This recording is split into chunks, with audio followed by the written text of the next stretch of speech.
Hello, everyone, and welcome to our podcast series, Sellerspeak. Sellerspeak is a platform where we invite Amazon experts from different domains to share their business secrets to help sellers succeed in their Amazon journey. Today, we have Tome David with us. Well, Tomer is the owner of two Amazon FBA brands with 14 plus years of experience in e commerce. At the age of 14, he launched his first online business, which was a hosting company, and later he gained a vast experience in e commerce and marketing. In addition to his success on Amazon, he also coaches other sellers how to succeed on Amazon platform through his website and YouTube channel called Sourcing Monster. Today we'll be discussing about the realm of Amazon with our expert. So let me bring him on the screen. Hi Tomer, how are you? Welcome to Seller Speak. I'm doing well. Thank you for having me, Ankita. How are you today? I'm doing good. It feels great to have you on our podcast. And Tomer, you Thank you. started your journey at the age of 14. How amazing is this? I don't know what I was doing when I was 14. No wonder you are an expert in coaching so many sellers worldwide. Yes, yes. I started at a young age. I had desire since a young age for computers, how it works, and really to figure all these worlds. So I started very early. I would buy books and stuff as a kid and just learn programming, and that's how I started. Right. And since then, I'm just keep learning. Every day, I keep learning new stuff and improving and trying to be better at what I do. That's wonderful to know. And you are truly an inspiration for all the Amazon sellers out there. I'm really pumped Oh, up for thank you. today's session. So, without any further ado, let's get right into the discussion. Yes, yes, would love to share some of the tips, what works, what doesn't lately. So yeah, let's go to the questions and hopefully the audience can learn and get value out of this. Awesome. Now, every Amazon seller wants to launch their product with a bang, but there are few challenges faced by the newbies which are unavoidable. Say, for example, allocating enough budget on ad campaigns. So, Tomir, as an Amazon seller, how to set a PPC ad budget for Amazon business?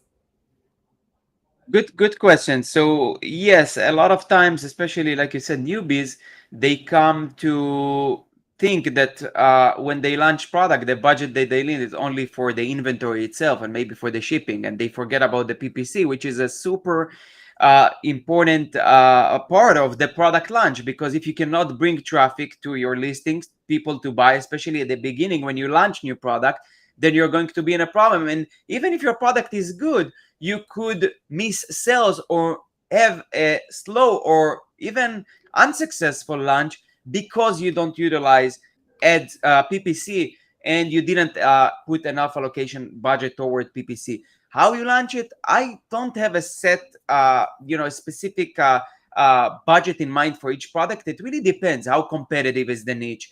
What are the signals that I'm getting in the first few days? It's really dynamic thing that I really adjust while I go. So when you launch a new product, you have to be really hands on your PPC in the first few days, for the beginning of launch. Really be on top of it and make sure that you adjust very quickly, because you could launch, let's say, your product with PPC, even if you have the right budget, and forget about it for like a week or 2 weeks at the beginning stage, which is a very terrible thing, because you could really bid on terms that are very high A cost. You could bid on terms that are not converting. And if you're not adding negatives, if you're not doing those little things every day, even few times a day at the beginning, I feel that it could hurt your product launch. But as far as the budget, I would say that, at minimum, you need like $1,000 to get enough clicks to really like measure and get some conclusions. So that would be the minimum. And to give you like a exact answer, it really depends on the product, on the niche, and the signals that you get. That's how I look at it. Absolutely. While running an advertising campaign, your budget affects the effectiveness of your ad. If you want your Amazon ads to be effective and drive the best results, setting the right PPC budget for your business is extremely important. Now, Amazon I is the agree. top online destination when it comes to online selling. Apart from its rewarding Amazon FBA program, sellers are turning to the e-commerce giant because of its private label opportunity. Tomer, you are running a private label business. How should a seller price private label products? And which pricing strategy would you recommend, whether manual, rule based, or algorithmic? Good question. I'll try to first share my strategy, how I price my product. So um, I always like to be kind of on the premium side of the things for the products that I launch. So, for example, everyone selling for $20, I'll try to be the top one because I bring quality. So, either by bundling or creating better offers and just having better premium products. That's my approach since the beginning. And when I launch your product, I just check the pricing of the competitors.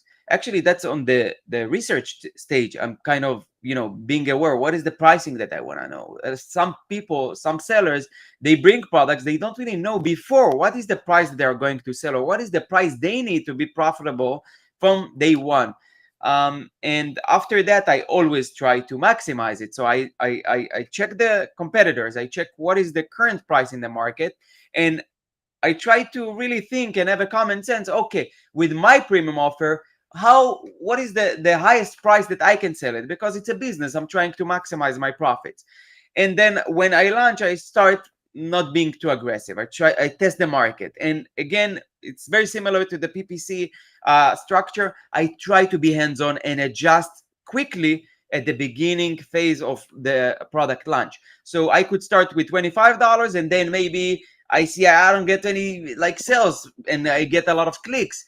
I would reduce the price. I will play with it. I will adjust it. Or sometimes I see, okay, I'm having a good amount of sales and sales velocity. Let's increase the price. Let's test it out.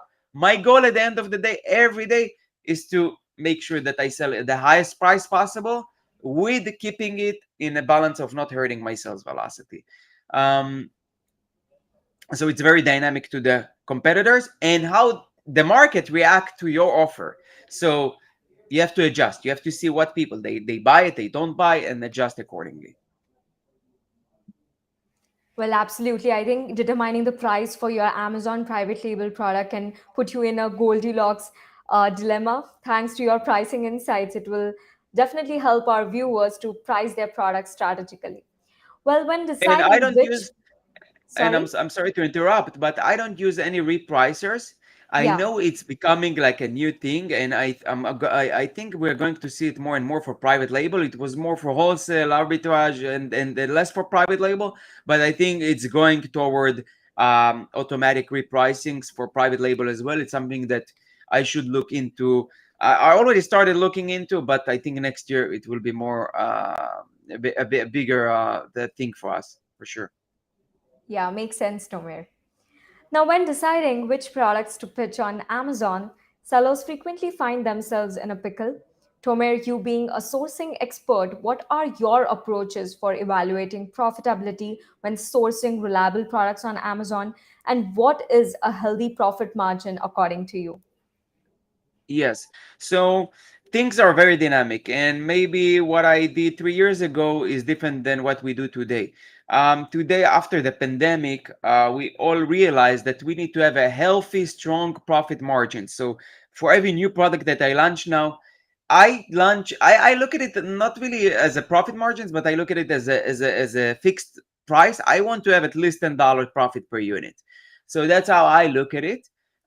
You can do it with a profit margin to protect yourself, find the best way, but there is no right or wrong answer. You need to be comfortable with the numbers. You could do volume and having a $1 profit margin, or you can have like less volume and have $100. It's up to your business model, up to what you believe in, what is your strategy. So it's very dynamic, but in my case, I try to protect myself. It's very important.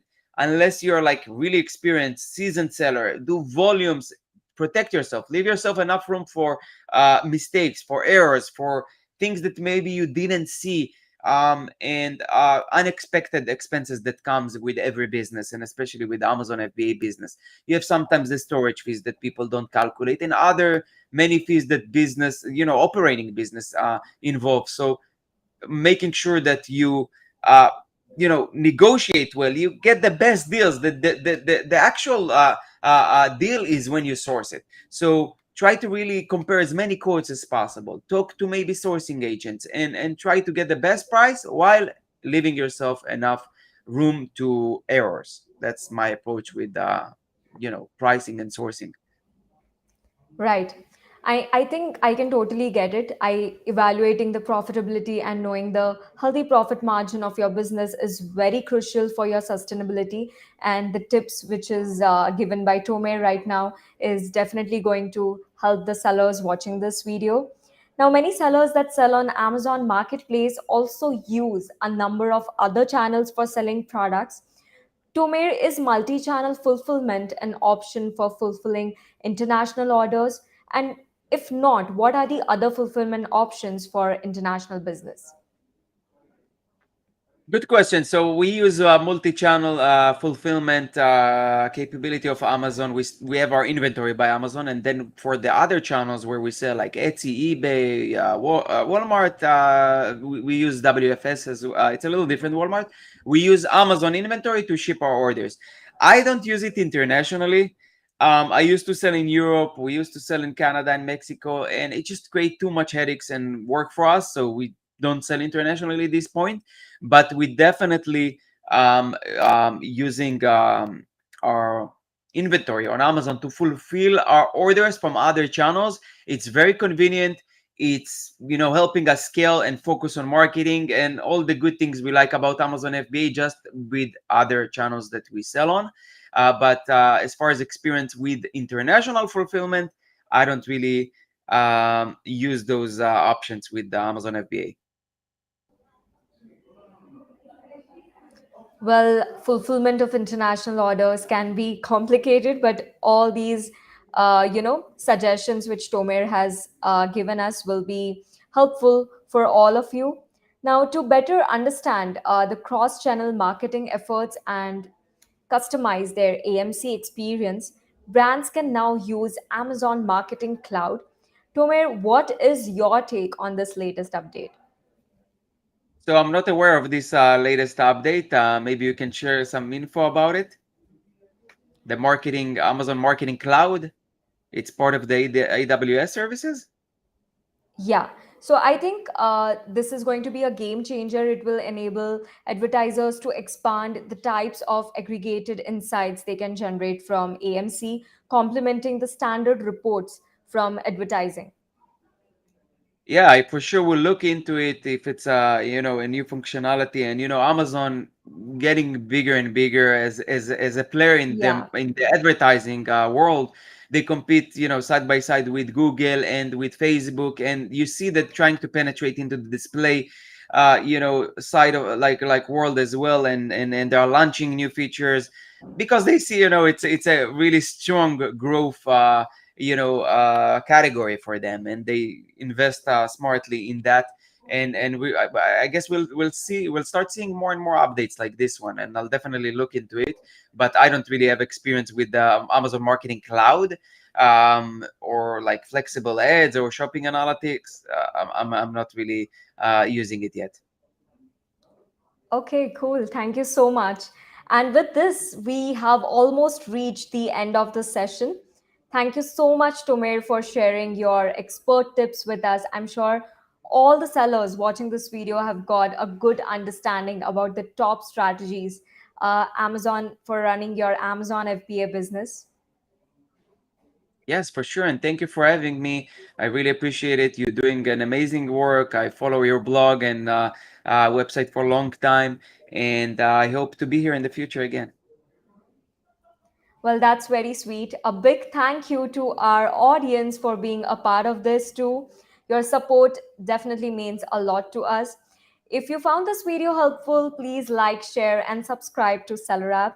Do click the bell icon so that you will never miss on any another video. We are coming with exciting podcasts every Friday, so don't forget to tune in. And until the next time I see you, happy selling. Thank you.